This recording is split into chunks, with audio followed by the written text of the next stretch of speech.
Hello everyone. We have learned so far 10 theories on learning. We have started with the Paulo's classical conditioning and Thorndike's trial and error. The third one is Albert Bandura's learning by imitation. The fourth one is Skinner's operant conditioning. The fifth one, Kohler's learning by insight. The sixth one, Piaget's constructivism. The seventh one, Jerome Bruner's learning by discovery. Eighth one, zone of proximal development (ZPD) by Live Vygotsky. And ninth one, it's neuronal learning. And the last we have seen is the learning digital age by Downs and Simmons, Connectivism. So there are different varieties of learning. So we can learn in any of these ways. So 10 different ways are there, and it has been experimented.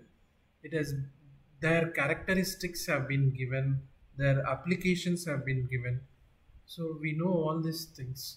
Suppose if we go to higher order thinking, we have to be in a position to characterize or to summarize all those learning or to categorize these 10 different types of learning.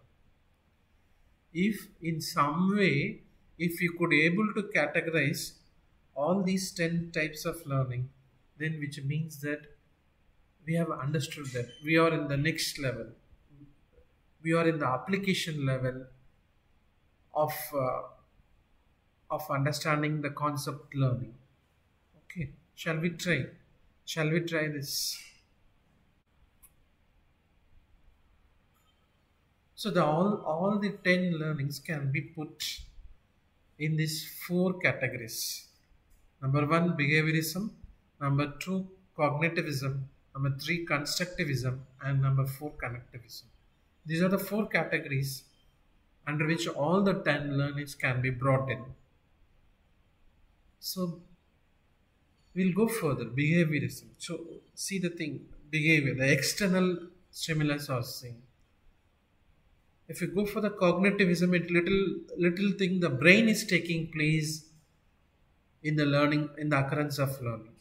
The first one is only talks about the behavior, the external behavior. The second one, the brain comes in those learning theories. And the third one, constructive, where the learner could able to construct the mean. And the last one, which happens when we connect different information sources. Can we tell what are the learning which comes under each types of learning? So which learning comes under behaviorism, which one comes under cognitivism or constructivism, and then connectivism? Can we try? And these are the answers. So Paulo's classical conditioning, Thorndike's trial and error, Bandura's learning by imitation, and Skinner's apparent conditioning, it comes under behaviorism. These are the theories which essentially sees only our takes as only our external behavior. Okay, how we produce our external behavior. And when we go for the involvement of brain, it is cognitivism. Learning by insight by Wolfgang Kohler is placed under cognitivism. Still furthermore, how we construct meaning.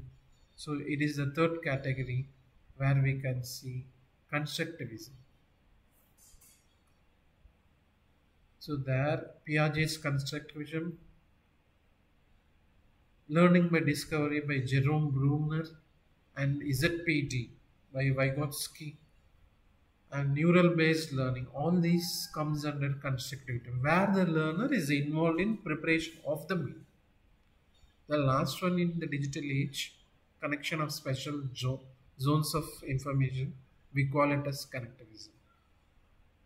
So these are the first one is the classification of different theories under each headings. And why we characterize, and these are the reason for that. So behaviorism essentially depends upon only the stimulus and responses, our behaviors. And how we process information is the main point for cognitivism. How the brain processes the information. So it takes it, it summarizes, and it produces the results.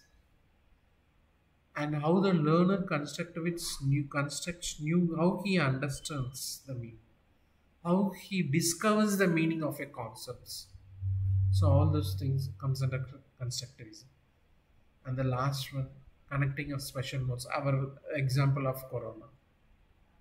So this is how all the learning have been placed. Okay, thank you all.